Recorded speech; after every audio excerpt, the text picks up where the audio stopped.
Since the release of episode 1 of this iconic show in 2015, fans have been kept emotionally attached to the show's characters. One of such characters is Uhtred, who you might know better as Arseling. In this video, we'll be talking about the hidden meaning of this nickname, and we'll also highlight questions many fans have after they watched Season 5. First up, what is the meaning of Uhtred's name? Uhtred is given the nickname Arseling in the Last Kingdom, and there is more to the story behind the origin of this moniker than just comedic relief. The name, which was originally intended to be insulting, was bestowed to him by Leofric, a soldier serving under King Alfred, and played by Adrian Bauer. However, even though the word Arseling has come to be identical to a person's posterior in its interpretation in modern English, the phrase had a much broader meaning in Old English. When Leofric first meets Uhtred in The Last Kingdom Season 1, Episode 4, he is taken aback by his Danish likeness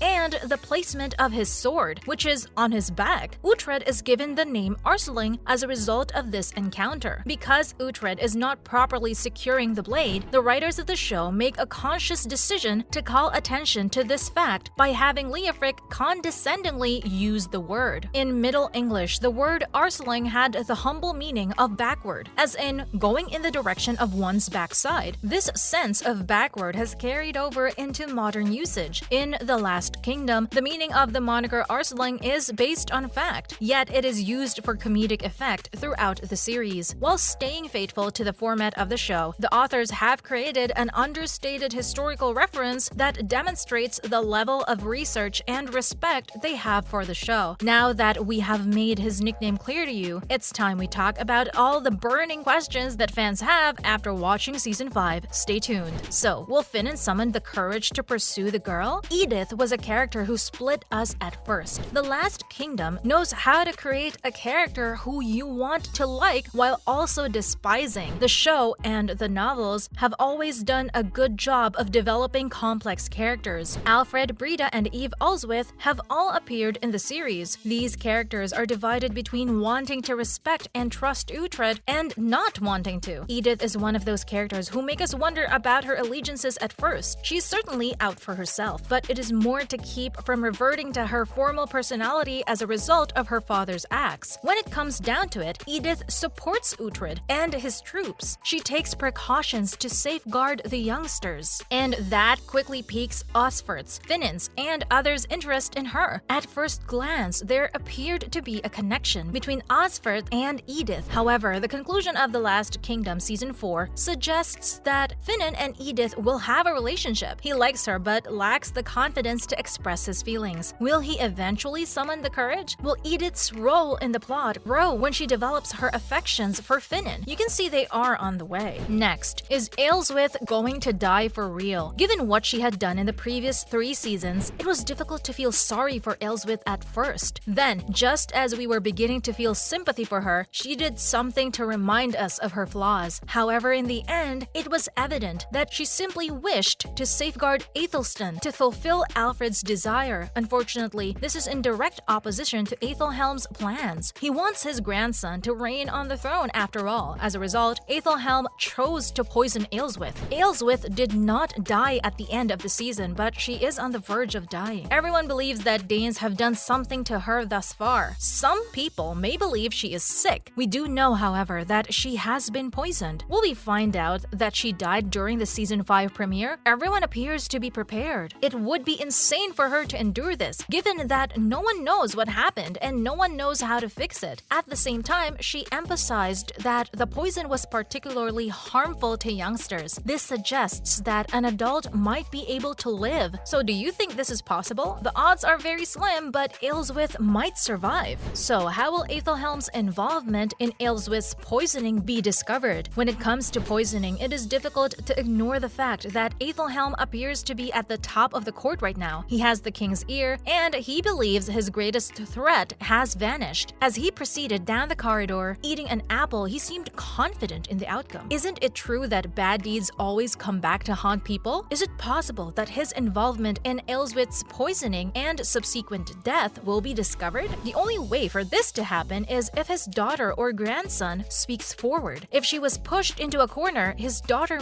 might. If her father begins to push his agenda in a way that is incompatible with hers, she may confess the truth simply to see him deposed. Some of these characters do not have a lot of blood on their hands. The grandson may say something unintentionally. He could recall Aethelhelm having purple flowers, even if it was young and did not understand everything. He may have witnessed the flowers being placed in the jug from which his grandmother drank. Children tend to speak things without thinking about them. They have no idea what they are saying or how powerful their words are. This could certainly be a plausible method of revealing the truth. However, things do not always go as we expect, so let's just wait and see how the producers surprise us. And now, will Aethelflaed be able to keep her word and keep her oath? Aethelflaed swore chastity in exchange for the title of Lady of Mercia. That does not mean she will not marry, but it does mean she will not be with any man. It was for this reason that Uhtred had to flee. He yearned for her but could not see her. He will, however, respond to a call to protect Mercia if necessary. The question now is whether or not Aethelflaed will be able to keep her word. This was a significant deal, and we know how passionate she is. She enjoys intimacy with the proper person, and she realized that taking this pledge meant she could not be with Uhtred any longer. The oath may be simple to remember for the first few years. She may begin to yearn for things once that period has passed. This oath, of course, is only valid for as long as she is Lady of Mercia. The Witan may be released from her oath if someone else is found to be a better fit, which appears to be the plan. Is it possible that she will thereafter travel to Wessex to be with Uhtred? Is it possible that the ship will have sailed by then? That, I suppose, is contingent on how long it takes and where Uhtred is in his life. So is this the final time Uhtred sees his children? Both of Uhtred's children were depicted leaving him. His daughter left with Sigtryggr, while his son returned to the church. Uhtred remarked at the end of episode 4 of The Last Kingdom that he may never see his children again and that he must accept this. Is this, however, the final time he sees his children? Is it possible that he will reclaim either his son or daughter? Of course, we may answer this issue by consulting the books. I'm not going to do that for the simple reason that the books have been truncated to the point where some storylines may never be addressed. It is difficult to tell if this is the last of the children, but I seriously doubt it, as the show is known for bringing back characters from the past. There are numerous indicators that his children may return. With Sigtryggr only in Northumbria, there are plenty of opportunities for Uhtred and Stiorra to cross paths again. However, like every other question that fans have, we can only imagine what will happen. The future lies in the hands of the producer. Lastly, will Edward be able to rule his people despite his inability? Edward revealed his flaws in the 4th season. He was unable to choose between his two children. Only Uhtred was able to alleviate tensions and bring the siege to an end once more. Is it possible that Edward will once again be able to confidently command his people? Negotiations with Sigtryggr may have aided in his return to the people's good graces. What will happen when the next Danes arrive in Winchester? What will happen if Edward is forced to fight another war and make yet another decision? Will his supporters have faith in him? There is some hope, given that the show claims we are entering a period of peace. He will gain the ability to make more decisions and become a better king. But it will only be a matter of time before something similar occurs again and people will remember it. Well guys, we have come to the end of this video. If you enjoyed it, drop a like and hit that subscribe button. And don't forget to turn on post notifications so that you don't miss out when we post videos.